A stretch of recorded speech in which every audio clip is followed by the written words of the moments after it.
کیا علی بھائی کیا اللہ اس سے بدلہ لے گا جس نے ہمیں درد دیا، جس نے دھوکہ دیا؟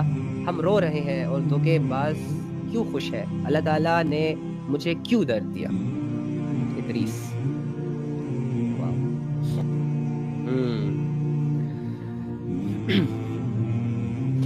یار دیکھو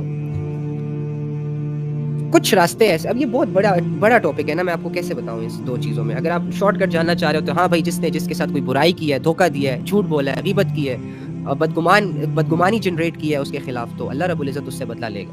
ٹھیک ہے، اور وہ بدلہ کتابوں میں مختلف طریقوں سے بھی آ سکتا ہے کہ ایک انسان ہوگا وہ پہاڑوں جتنی نیکیاں لے کر آئے گا، لیکن ایک آ جائے گا اس کا حق لیا ہوگا، دوسرے کا قرض دینا ہوگا، تیسرے کی غیبت کی ہوگی، تو وہ اس کے اعمال نامے سے اس کی نیکیاں لے کر جائیں گے. اور پھر ایک اینڈ لیول یہ بھی آتا ہے کہ جب اس کے پاس نیکیاں ختم ہو جائیں گی تو پھر لوگ اپنے گناہ اس پر تھوپ دیں گے. تو بدلہ تو لیا جائے گا، حساب کتاب تو ہوگا ہی ہوگا. لیکن میں آپ کو ایک بات بتاتا ہوں، ہمیں دھوکہ کب ملتا ہے، اسپیشلی آج کل کے جو دھوکے ہیں. اگر تو آپ معصوم ہیں، آپ لاچار ہیں، آپ نے اللہ کی حدودوں کی خلاف ورزی نہیں کی، آپ بالکل سنسیئر تھے، لوئل تھے، اور پھر ایم ہی کوئی اٹھ کر کسی نے اپنے مقصد کو سامنے رکھا، کسی نے اپنے مفاد کو سامنے رکھا اور تمہیں دھوکہ دے دیا، تو واقعی یہ ایک جرم ہے، اور تم پر ظلم کیا گیا ہے، اور تم ایک مظلوم ہو. اور اس کا ریوارڈ یہ ہے کہ مظلوم کی دعا اللہ فوراً سنتا ہے. تو تمہیں ایک یہ اپرچونٹی بھی تو ملی نا اس ظلم کے بدلے.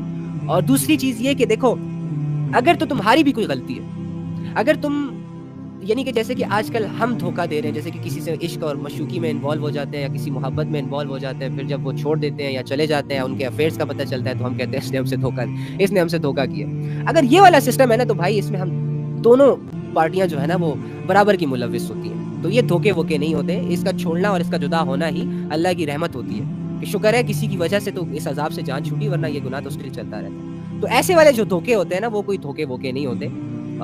تو اس کو ہم نے ویسے ہی دھوکوں کا نام دیا ہوا ہے. ٹھیک ہے، تو وہ ہم خود ہی کرتے ہیں ساری چیزیں. پہلے ایک دوسرے کو میٹھی میٹھی باتوں کی عادت ڈلواتے ہیں، پھر ایک سنسیئر ہو جاتا ہے، دوسرا صرف مطلبی رہ جاتا ہے. تو یہ ایک ایسا سٹف ہے کہ اس پہ بات ہی نہیں کرنی چاہیے، دفعہ کریں، یہ ایک irrelevant چیز ہے. تو یہ والے دھوکے نہیں. ہاں البتہ اگر آپ کا مال لوٹا ہے، آپ کو کسی نے جانی نقصان دیا، تو انشاءاللہ اس بدلہ لیا جائے گا. کیوں نہیں لیا جائے گا؟ چھوڑا تو نہیں جائے گا. یہاں آپ نہیں بدلہ لے سکتے، اور آخرت میں بھی اگر بدلہ نہ لینے کا کوئی سسٹم نہ ہوا تو پھر تو یہ عجیب ہو جائے گا نا معاملہ.